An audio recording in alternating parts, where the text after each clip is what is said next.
அனைவருக்கும் எனது அன்பான வணக்கங்கள். இன்றைக்கு நம்ம பார்க்க போகிற சமையல் குறிப்பு ரொம்பவே சூப்பரான, அதே சமயத்தில் ரொம்ப சிம்பிளாக டேஸ்ட்டாக ஒரு லெமன் சாதமும் கத்திரிக்காய் மசாலாவும் எப்படி பண்ணுறதுனே பார்க்கலாங்க. இந்த மாதிரி கத்திரிக்காய் மசாலா நீங்கள் லெமன் சாதத்துக்கு பண்ணினீங்கன்னா ரொம்பவே டேஸ்ட்டாக இருக்கும். அதே சமயத்தில் இது வந்து ட்ரையாக தான் இருக்கும், பட் டேஸ்ட்டு சும்மா டக்கராக இருக்கும். ரொம்ப சிம்பிளான மெத்தட் தான். இப்போ நம்ம லெமன் சாதம் எப்படி பண்ணுறதுனே பார்த்துடலாம். ஒரு பேனை அடுப்பில் வச்சுக்கோங்க. கேஸை வந்து ஸ்லோ ஃபயரில் வச்சுக்கோங்க. அதில் வந்து தேவையான அளவு கடலெண்ணெய், அப்படி இல்லைன்னா நல்லெண்ணெய் பயன்படுத்திக்கோங்க. அதில் வந்து 1 டீஸ்பூன் கடலைப்பருப்பு, 1 டீஸ்பூன் உளுந்தம்பருப்பு, 1/2 டீஸ்பூன் கடுகு சேர்த்துக்கோங்க. இது எல்லாம் நல்லா பொரிஞ்சு வரும்போது ஒரு 2 டேபிள் ஸ்பூன் அளவுக்கு வந்து நிலக்கடலை, அதோட ஸ்கின்னோடையே நீங்கள் போட்டுக்கலாம். அப்படி இல்லைன்னா நிலக்கடலை உங்களுக்கு பிடிக்கல அப்படின்னா நீங்கள் வந்து கேஷ்நட் கூட பயன்படுத்திக்கலாம்.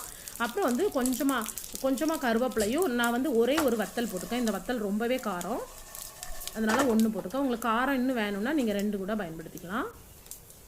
அப்புறம் வந்து இது நல்லா பொரிஞ்சதுக்கப்புறமா நல்ல மணமாக இருக்கும். நல்லா ப்ரௌன் கலரில் ஆனதுக்கப்புறம் கொஞ்சமாக மஞ்சள் பொடி சேர்த்துக்கோங்க. அப்புறம் வந்து கேஸை வந்து ஆஃப் பண்ணி வச்சுருங்க. எப்போவுமே நம்ம லெமன் சாதம் பண்ணும்போது இது ரொம்ப சூடாக இருக்கக்கூடாது.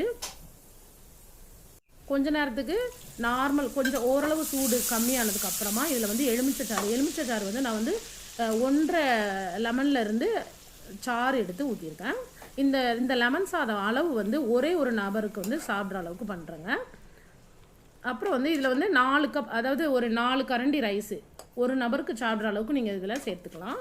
பெரியவங்களுக்கு ரைஸில் வந்து நான் உப்பு போட்டு பொங்கியிருக்கேன்.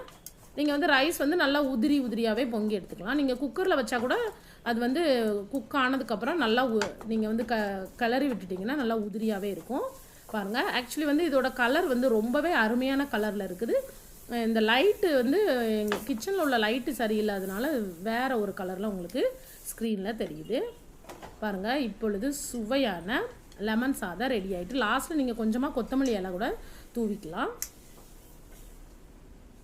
இது வந்து சாப்பிட்றதுக்கு வந்து ரொம்பவே டேஸ்ட்டாக இருக்கும். ஊடையில் நிலக்கடலை கடிபடுறது, அந்த நட்ஸ்லாம் கடிபடுறது ரொம்பவே டேஸ்ட்டாக இருக்கும்.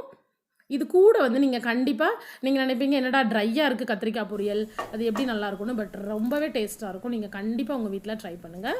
திரும்பவும் ஒரு பேனில் நான் தேவையான அளவு கடலெண்ணெய் ஊற்றிட்டு அதில் வந்து ஒரு டீஸ்பூன் அளவு உளுந்தம்பருப்பு, 1 டீஸ்பூன் அளவு கடலைப்பருப்பு சேர்த்துருக்கேன். அதில் வந்து கொஞ்சமாக ஒரு 1/4 டீஸ்பூன் அளவு கடுகு சேர்த்துக்கோங்க. அப்புறம் ஒரு 1/2 டீஸ்பூன் அளவுக்கு வந்து நான் பயன்படுத்துகிறது குட்டி டீஸ்பூன், அதுக்கு வந்து சீரகம் போட்டுக்கோங்க. அப்புறம் ஒரே ஒரு வத்தல், இது ரொம்பவே காரம்.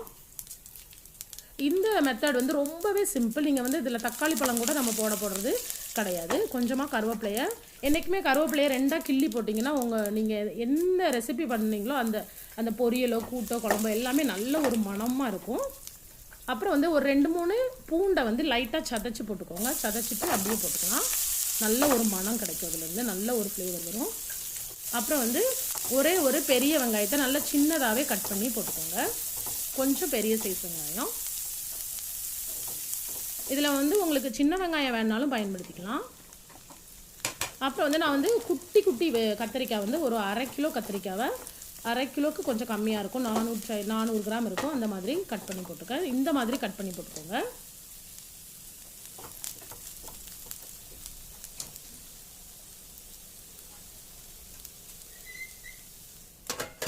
இப்போ நம்ம இதை மூடி வச்சுட்டு ஒரு 5 மினிட்ஸ்க்கு குக் பண்ணி எடுத்துக்கலாம்.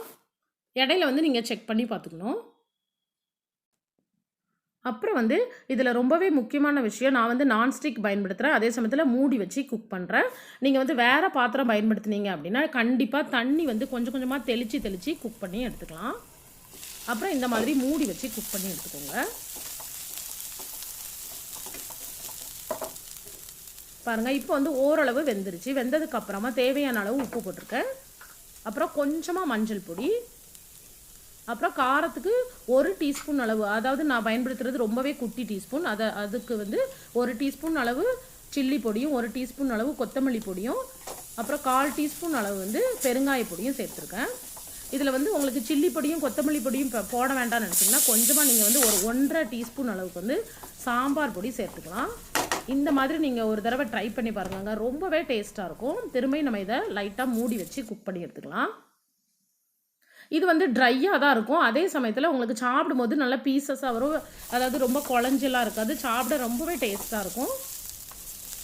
அதே சமயத்தில் இந்த கத்திரிக்காய் பொரியல் வந்து நீங்கள் நம்ம தயிர் சாதத்து கூடயும் ரொம்பவே சூப்பராக இருக்குங்க. இதே மாதிரி உங்கள் வீட்டில் நீங்கள் ட்ரை பண்ணுங்கள். ரொம்ப குயிக்காக ஒரு 7 நிமிஷத்தில் இந்த மாதிரி நீங்கள் பொரியல் பண்ணிடலாம். குயிக்காக தக்காளி எதுவுமே இல்லாமல் ரொம்ப சிம்பிளாக, அதே சமயத்தில் ரொம்பவே டேஸ்ட்டாக இருக்கும். உங்கள் வீட்டில் உள்ளவங்க எல்லாருமே ரொம்ப விருப்பமாக சாப்பிடுவாங்க. இதே மாதிரி உங்கள் வீட்டில் நீங்கள் ட்ரை பண்ணுங்க. இது வரைக்கும் பொறுமையாக என்னோடய ரெசிபியை பார்த்ததுக்கு ரொம்ப ரொம்ப நன்றிங்க. தேங்க்யூ ஸோ மச் ஃபார் வாட்சிங். தேங்க்யூ.